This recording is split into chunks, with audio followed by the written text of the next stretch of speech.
and turn on my personality? Hello and welcome to our SBT Sutra Studies class. My name is Venerable Tarpa. Before we begin our class, let's take a moment to appreciate our community gathered here today. Today, I feel fortunate to sit as a member of this kind community in the safety and security of like-minded friends, sharing this present moment with others dedicated to the cultivation of goodness. Today, I'm grateful for the direction and support that this community provides, a community worthy of my time and commitment, a community where my efforts have meaning, purpose, and are appreciated. Today, I'm thankful for this community of awakening, a place to gain the knowledge and skills to improve my life, a family, a home, and a sanctuary for all of us seeking refuge from the storm.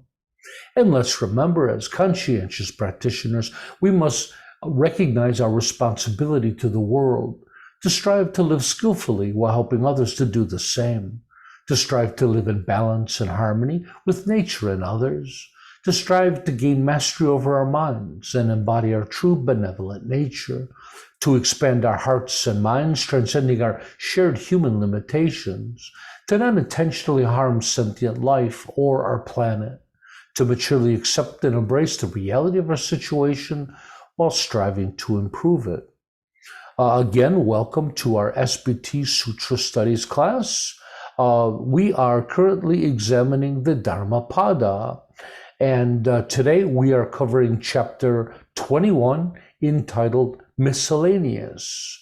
And it's getting excited. We're on chapter 21. There's only 26 chapters of the Dhammapada, which means by a little over a month we'll be finished with it and on to our next studies. So with that said, why don't we do a little bit of reading? I'm going to put this up on the screen for everybody.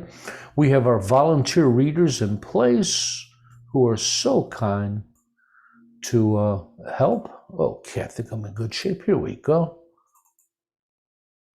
I really enjoyed this chapter. I thought it was full of weird, shocking, and fun things. So let's get to it and read some of them. Let's start with a couple single things. Salma, would you like to read 290? Seeing the vast delight to be gained by giving up but a little joy, the steadfast would give up that joy and aim for the greater delight. Oh, you read that lovely. Neil, would you like to read Buddhaghosa's version on 290? If by renouncing a lesser happiness, one may realize a greater happiness, let the wise man renounce the lesser, having regard for the greater. That's wonderful. And Miss Jennifer, would you like to read Gil Fransdale's version on 290? If, by giving up a lesser happiness, one could experience greater happiness, a wise person would renounce the lesser to behold the greater.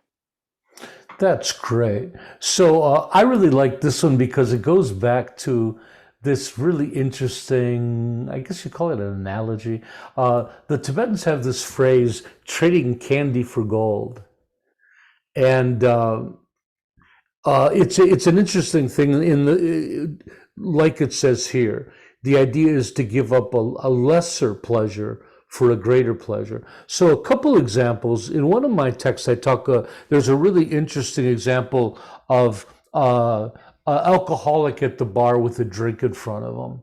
So the gentleman or woman is sitting there with the drink in front of him. Now, the person understands that the alcohol, if they drink the glass, it's going to make them feel better. They're going to get pleasure from it, right? But they've been drinking long enough that they realize that this is becoming a problem for them, a source of suffering for them. And they realize that they need to, in order to gain greater long-term happiness, they decide to not drink the drink because their aim, instead of the momentary happiness of just the day, they're trading that for the happiness of a long and healthy lifestyle. Now, the thing about it too that's important to understand is they're not saying that the alcohol doesn't bring pleasure.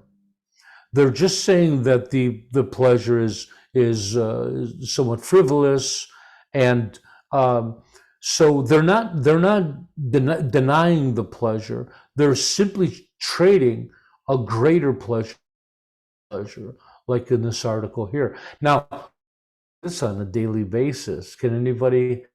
How we all do? Well, most of us. We all make dietary choices. Yes. Oh, I'm getting an internet message. My internet is unstable. Yeah, I'll have that today. But with diet, we deal with this every day. We all can't go to a buffet every day for lunch, right? Because we get enormous, right? So we all do this. We all trade some pleasures for other pleasures. We trade the pleasure of eating anything we want for the pleasure of fitting in our clothes and living a long life. So this is an obvious one throughout Buddhism. But I love that expression, trading candy for gold. And Neil, would you like to read 291? If you cause suffering for another while pursuing happiness for yourself, you will attract many enemies and never be free of foes. That's lovely. Sangmo, would you like to read 291? Entangled by the bonds of hate, he who seeks his own happiness by inflicting pain on others is never delivered from hatred. Thank you. And Jennifer, 291. Those who seek their own happiness by causing suffering for others are entangled with hostility. From hostility, they are not set free. And a great deal of the verses in this chapter don't need much commentary. This is all really straightforward. You know, if you're getting what you want by stepping on others, you know, that you just develop some bad karma sooner or later that's going to come back to you. Where the opposite, if you can gain your happiness realizing the interdependence of all beings, that by making others happy, it helps to make ourselves happy, then you develop a much greater happiness.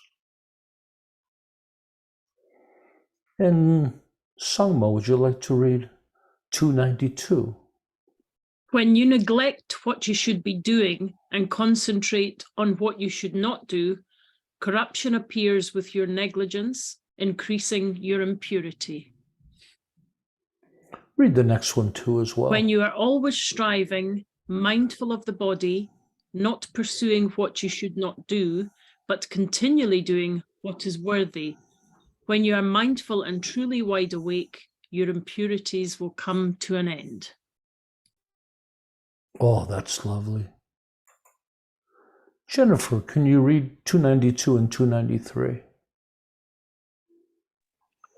The cankers only increase for those who are arrogant and heedless, who leave undone what should be done and do what should not be done. The cankers cease for those mindful and clearly comprehending ones, who always earnestly practice mindfulness of the body, who do not resort to what should not be done, and steadfastly pursue what should be done. Thank you. I think the word cankers is an ugly word, isn't it? It sounds like sores all over your legs or something, the cankers. And Neil, could you read 292 and 293? The toxins multiply for those insolent and negligent, who reject what they should do and do instead what they should not. But the toxins come to an end for those who are mindful and alert, who are constantly well engaged with mindfulness of the body, who don't resort to what they should not do, but persist in doing what they should do. Little commentary is needed for this. So, you know, if we stick to our practice, we move forward, and those that don't, those toxins just get worse and worse. You get caught up in life. I kind of notice it in some people. It seems like, I don't know if you've noticed for those of us that are getting older, have you noticed how much people that you knew in the past, it seemed like a lot of their afflictions or personality quirks just seem to get worse as they get older? Have you noticed? They really get kind of embedded. I notice a lot of my friends who aren't practitioners, almost a bit of a darkness in their personality as they start to get older, where it seems like practitioners, the Buddhist path is quite the opposite. All the Buddhist practitioners I know, they become kinder and more open and lighter as human beings, right? They're on a path to get rid of these things, where if you don't get rid of them, they do seem to just get stronger and stronger. They become habits, don't they? Yeah, I think it's very true. Yeah. I've experienced something like that, but I'm not sure of the cause. If I see somebody that I used to know really well, who used to seem quite a decent sort of person, their aggravating or anxiety bits are more obvious, but I don't know if that's because I'm whether they've just stayed the same and I'm now more aware of it, or whether as they get older, those traits get worse within them. I would guess that it's a little bit of both, but for me, I recognize that I'm able to see it when maybe I didn't, but I also recognize that it is clearly strong.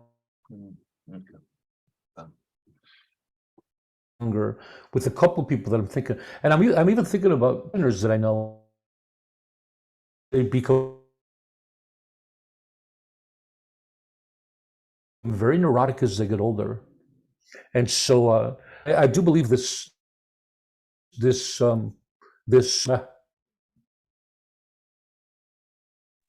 Tarpa, you're breaking up pretty bad right now. Can you hear me, everybody? You're breaking up pretty bad. Oh,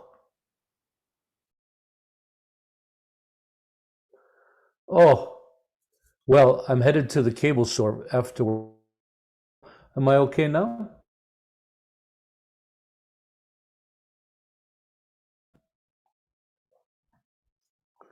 Is it okay now?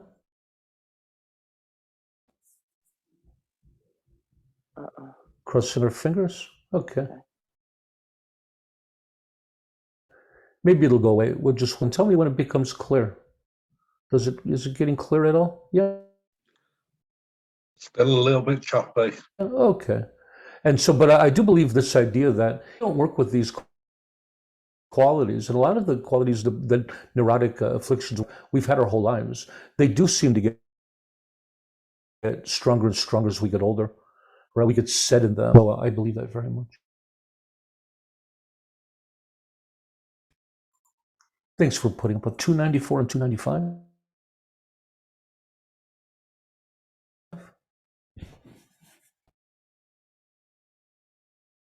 Do you want me to say it? Sorry, I think we missed that. Neil, are you there? Or is it Neil? Neil, would you like to read? Yeah, I'll read. Would you like to read 294 and 295? Yeah. A man goes sinless and is a true Brahman when he kills his parents, desire and pride. Killing these kings of two royal houses, eternal nihilism and destroys the people of the kingdom, the samsaric mind. A man goes sinless and is a true Brahman when he kills his parents, desire and pride, kills the two heretic kings and destroys the 5 royal tigers, the 5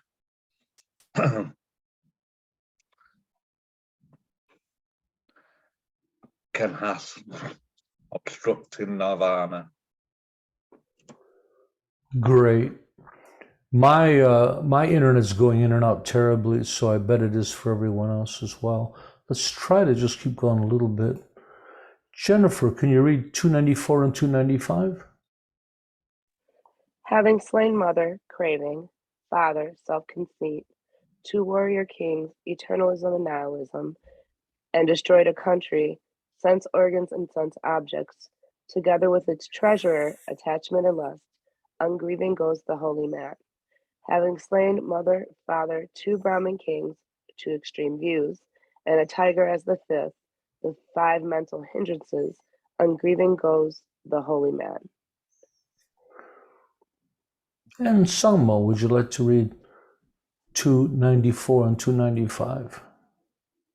Having killed mother, father, two warrior kings, a kingdom and its subjects, the Brahmin, undisturbed, moves on.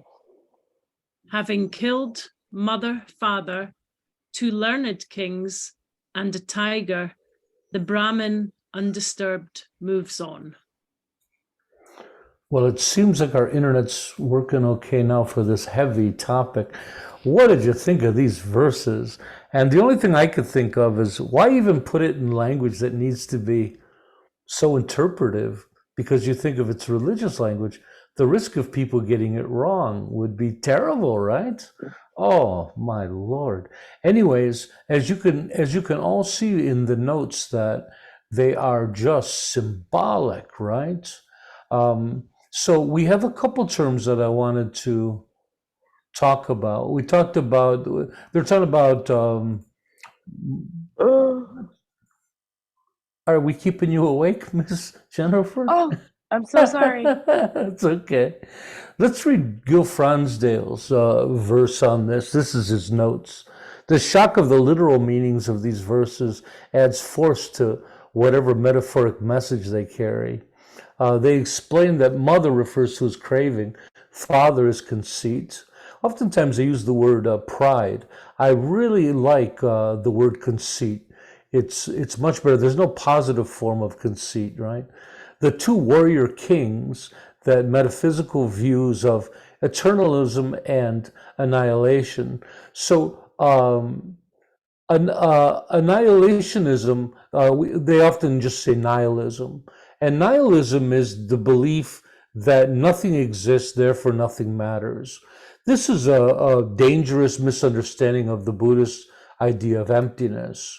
That in Buddhism, the emptiness is hard to give a short explanation, but the idea that that all things are interdependent, exist interdependently, and they are lacking or empty of any essential essence that makes things themselves. So things don't possess an essence that is truly it. And it's easy to understand this when we look at people. In this case, we're saying that people don't have a soul, according to Buddhism, that there's no essential element that makes you up. You are literally interdependent.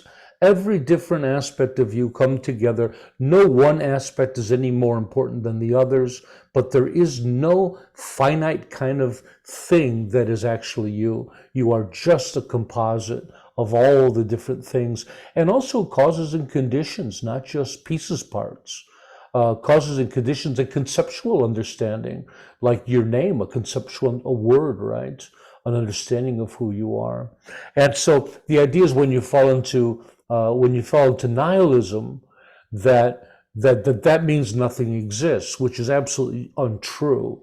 Buddhism accepts the existence of things, but it gets into the idea, well, if nothing exists, then it doesn't matter if I'm compassionate, it doesn't matter if I'm virtuous. These concepts equally have no value.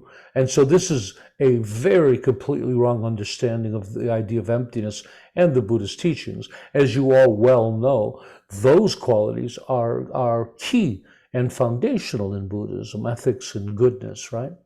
And then the other idea of eternalism, this is the idea of the opposite, of having a soul or something that is you, that lives in heaven forever or gets reborn forever. So they're two opposites. Buddhism is the middle between these extreme views.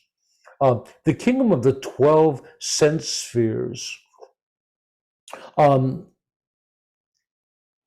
forgot what that, and the subject of the kingdom, the passion for pleasant.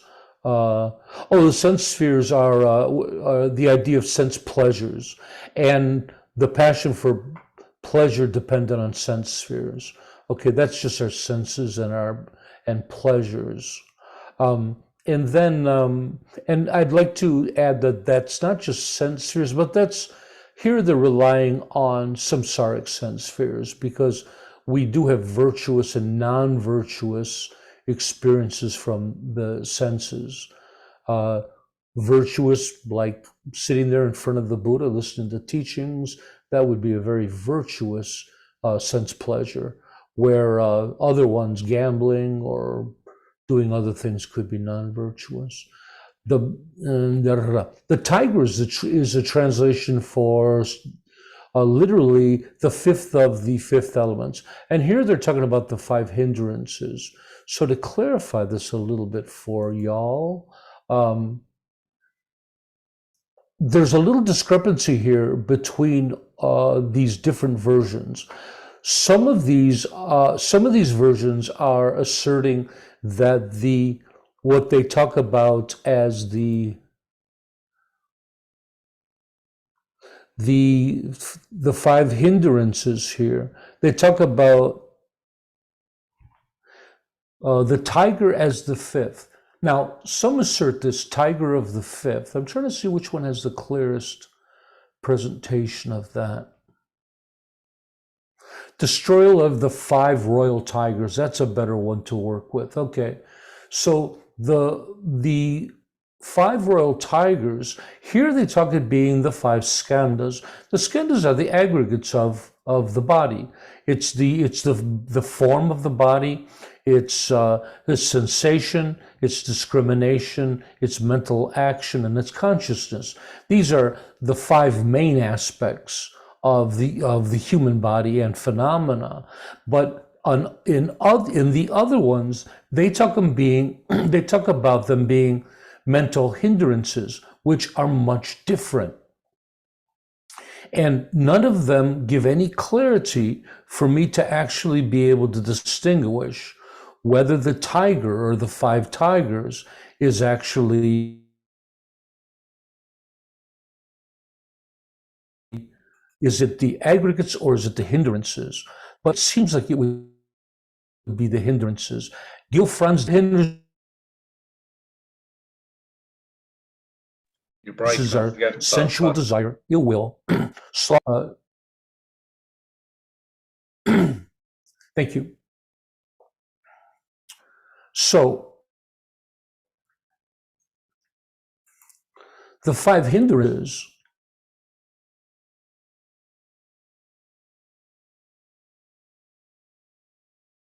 I'm going to get a new motor. Tapa, what might work? Sometimes it works with Teams. I don't know if I'm going to get a new modem now. Tapa, if you can hear me okay. I can hear you. Yeah, sometimes with Teams, if everybody switches their video off, that might work, because it might be that with everybody's videos and everything that's going on, it's maybe causing a problem at your end. Okay. Would everyone like to try switching their videos off, and I'll leave mine on? And we'll see if we get a little bit. That's a great idea, Sampo, thank you. So the 5 hindrances are sensual desire, ill will, laxity, anxiety, and doubt. And doubt is self-doubt and doubt in the path. And these 5 hindrances are the things that stop us from awakening, right? So getting back to this, we're not quite sure which one of those is they're referring to as the tigers. And okay, so I just wanted to go through those one more time and see if we could clarify that. So we have the mother and father. Mother is craving, father is conceit. The 2 warrior kings are externalism and nihilism. The 12 spheres, the kingdom is the sense spheres. The tiger is the 5 hindrances. So I hope that that's helpful. Okay, let's move on to the next one. Tarpa, could you repeat the 5 hindrances one more time? Sensual desire, ill will, laxity. Anxiety. anxiety. Okay. and doubt. And that doubt Thank you. is self-doubt and doubt in the path. Thank you. Now, the next one is kind of fun to read. We're going to read all the way through. Neil, would you like to start us off at 296, and we'll read all the way to, we're going to read actually all the way through 301. They're all related. And so let's start right here at 296, Neil. The followers of Gautama's teachings are always awake, always well awake. Day and night, they are mindful, always mindful of the Buddha. The followers of Gautama's teachings are always awake, always well awake. Day and night, they are mindful, always mindful of the Dharma. The followers of Gautama's teachings are always awake, always well awake. Day and night, they are mindful, always mindful of the Sangha. The followers of Gautama's teachings are always awake, always well awake. Day and night, they are mindful, always mindful of the body. Followers of Gautama's teachings are always awake, always well awake. Day and night, they take great joy in the genuine kindness. The followers of Gautama's teachings are always awake, always well awake. Day and night, they take great joy in conditional meditation. Continual meditation. Great job. And Gautama here is Siddhartha Gautama. That's the name of the Buddha himself. Great job, Neil. Thank you. And let's get past the slaying of our parents part. That's kind of creepy. Starting at 296, Jennifer, would you like to read? The disciples of Gautama, ever awake, happily, who day and night constantly practice the recollection of the qualities of the Buddha. Those disciples of Gautama, ever awake, happily, who day and night constantly practice the recollection of the qualities of the Dharma. Those disciples of Gautama, ever awake, happily, who day and night constantly practice the recollection of the qualities of the Sangha. Those disciples of Gautama, ever awake, happily, who day and night practice mindfulness of the body. Those disciples of Gautama, ever awake, happily, whose minds by day and night delight in the practice of nonviolence. Those disciples of Gautama, ever awake, happily, whose minds by day and night delight in the practice of meditation. Thank you. That was lovely. And Salmo, would you like to start here at 296? Always wide awake are the disciples of Gautama, who constantly day and night are mindful of the Buddha. Always wide awake are the disciples of Gautama, who constantly day and night are mindful of the Dharma. Always wide awake are the disciples of Gautama, who constantly day and night are mindful of the Sangha. Always wide awake are the disciples of Gautama, who constantly day and night are mindful of the body. Always wide awake are the disciples of Gautama, whose minds constantly day and night delight in harmlessness. Always wide awake are the disciples of Gautama, whose minds constantly day and night delight in spiritual practice. Oh, thank you. That's wonderful. Isn't this a really pretty passage? And so, of course, when they're talking about wide awake, they mean mindful.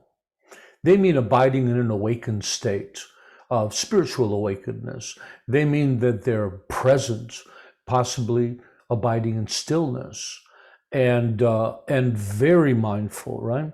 And what's nice is two things. First of all, they're mindful and completely present. But secondly, they're aware and they're remembering and contemplating the qualities of the Buddha, the Dharma, which is the teachings of the Buddha, the Sangha, the community, And what's interesting here is the body. And I kept researching this, trying to figure out what they actually meant by the body, because it was strange.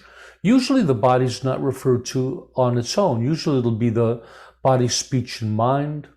And I was puzzled. Twice in this chapter, they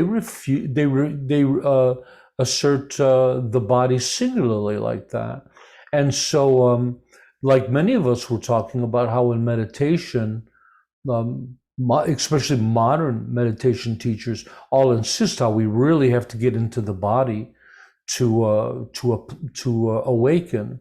And the same is the state of awakening itself, presence or stillness. As you know, one of the instructions for developing that is to follow the breath, which forces us to embody the body itself, right? So I thought that that was quite interesting, used singularly then. And then we talked here about harmlessness or gentleness, I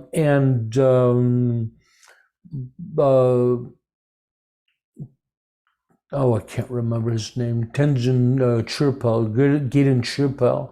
He talks about great joy and great kindness. I thought that was really pretty.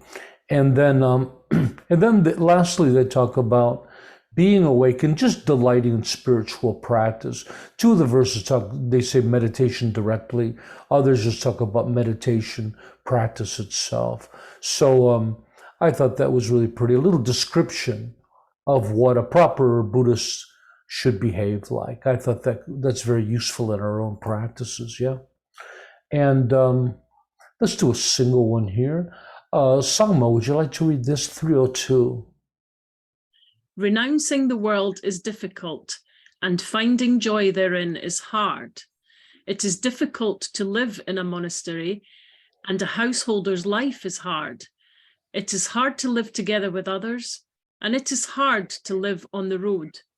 But ceasing your senseless wandering, you no longer descend into suffering.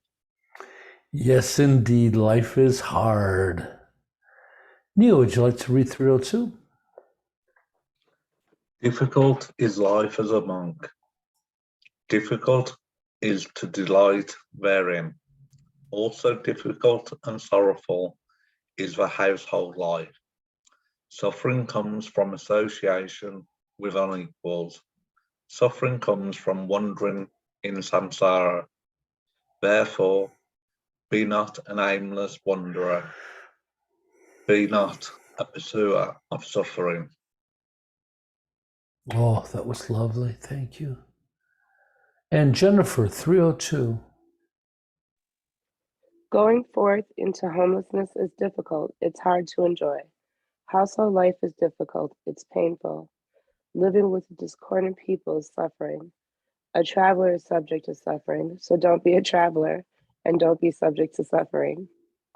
Thank you. The phrase "going forth" was how they used to describe monastics, one who has gone forth. And the saying is at the beginning that the Buddha would simply say, "Come here," and you were a monastic, that easy. So when he says, "Come here," you go forth. So that was the idea. Here they talk about two lifestyles. They talk about those who have gone forth, monastics and householders. Well, guess what? Those are the only two of the time. So he's saying life is difficult for everyone. And when they talk about traveling in the world and don't be a traveler, they're talking about samsara is to wander in suffering throughout rebirths, right? So that's what they refer to as a traveler, someone who just keeps getting reborn over and over and over into samsara. So they say don't be a traveler means awaken yourself, get out of the cycle of rebirth, and find happiness outside of that. That was lovely. And I think we'll read these three together. Neil, would you like to start at 303? In whatever land you choose to dwell, you will always be honored if you have perfect faith and ethics along with wealth and reputation.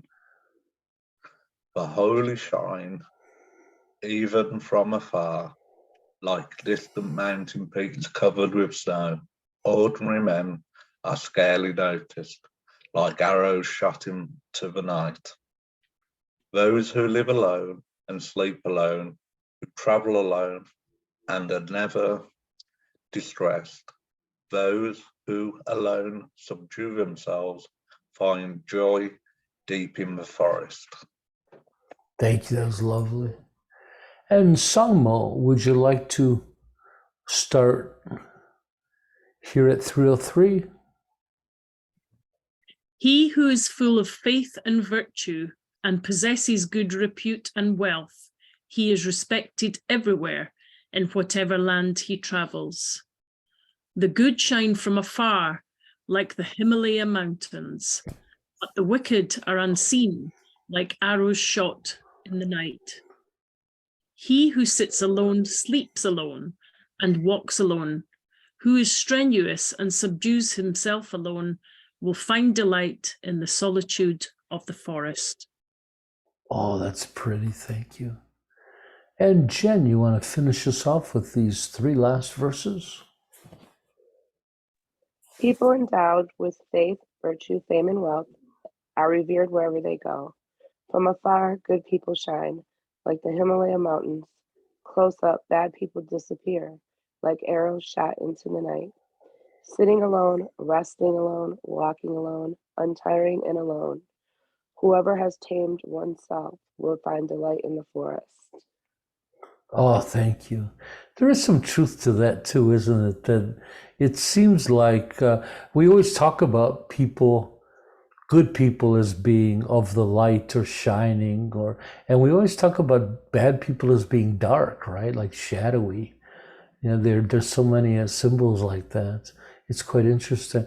And of course, in these last 3 verses, they're just assuring us that, you know, if you practice well and you're full of virtue, and faith means faith in the path, faith in yourself, lacking doubt, that you know, life will prevail.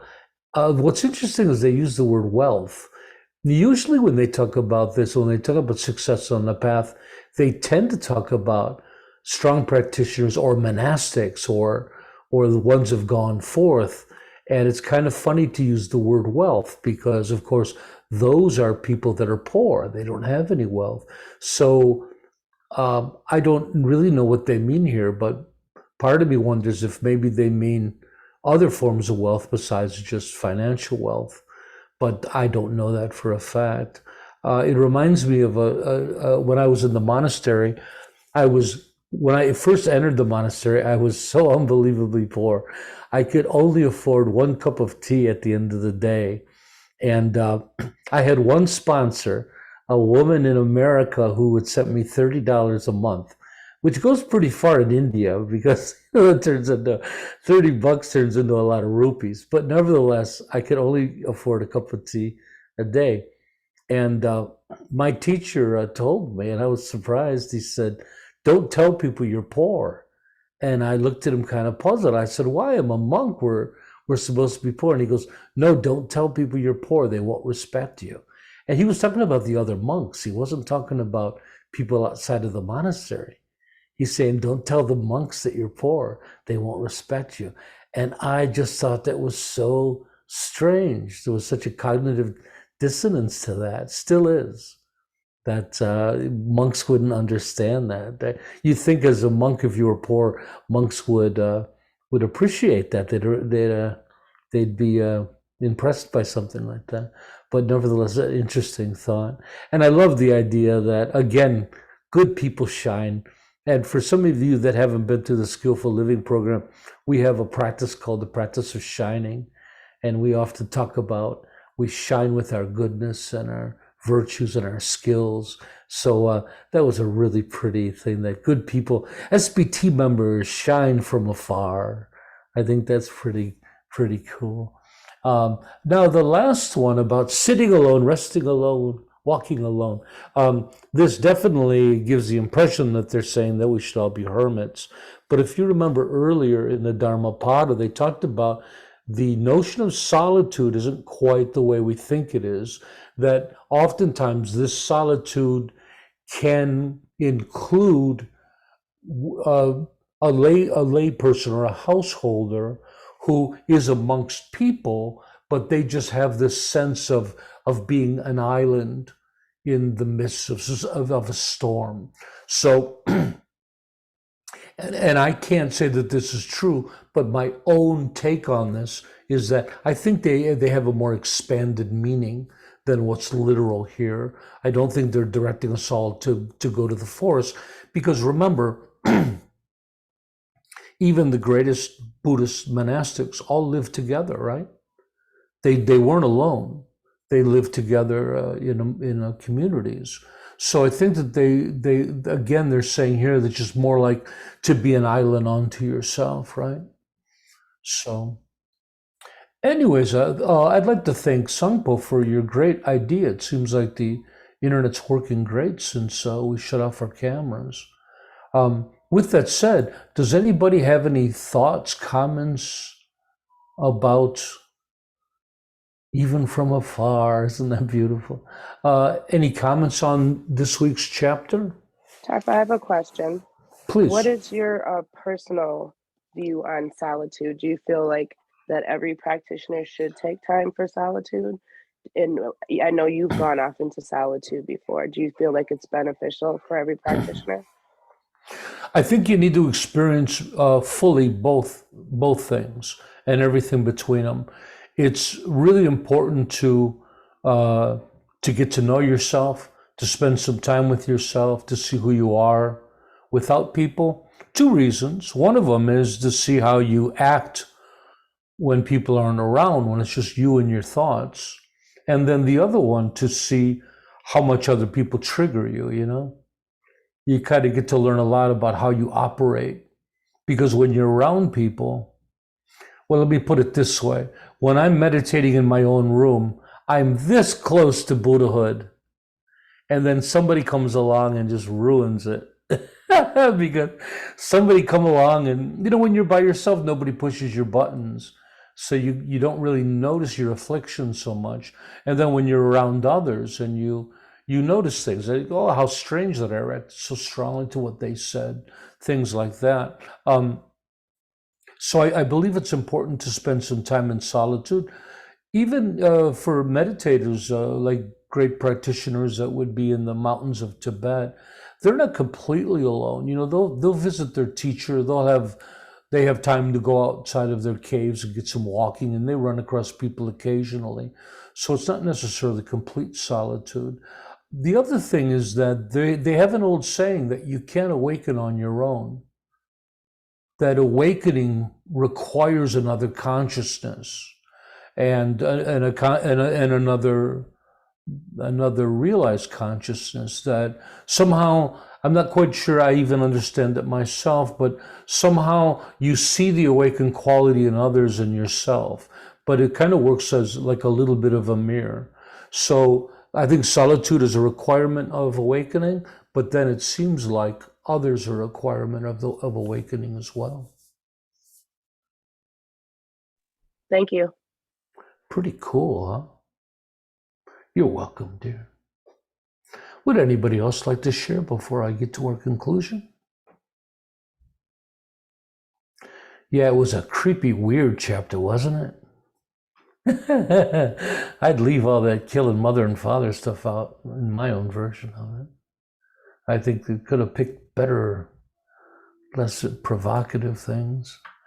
Okay, with that said, why don't we get to the conclusion? The wise trade lesser frivolous pleasures for great joy, trading candy for gold.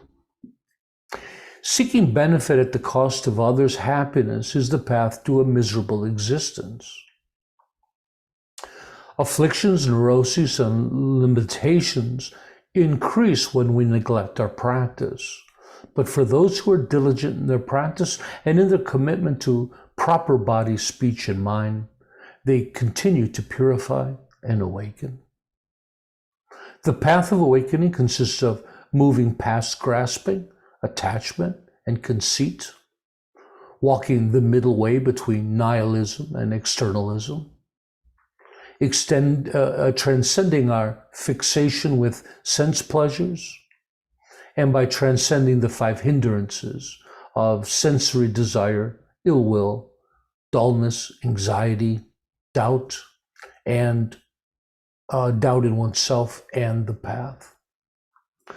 The character that most defines the Buddhist followers is constantly mindful, awake. Isn't that interesting? And that's not just in the Dhammapada, that's in quite a bit of Buddhist literature. They talk about that. Mindful, being constantly mindful, and being mindful of what? Mindful of the Buddha, the Dharma, the Sangha, the body, while also taking great joy in genuine kindness and non-harm. Those who take joy in continual meditation and practice. Life is difficult whether you're a monk or a householder, living in samsara with all of its minions of different people is suffering, no doubt about that. True peace lies in transcending our wandering in samsara and awakening to our true existence. I don't know if there's a good secular take on the whole thing of wandering in samsara. I think we just take this one day to day, just the idea of limiting, I think we would talk about our relationship to those things, right? So we suffer because of our relationship with samsara, and we ease that suffering when we improve our relationship to samsara, and at some point being able to completely transcend samsara.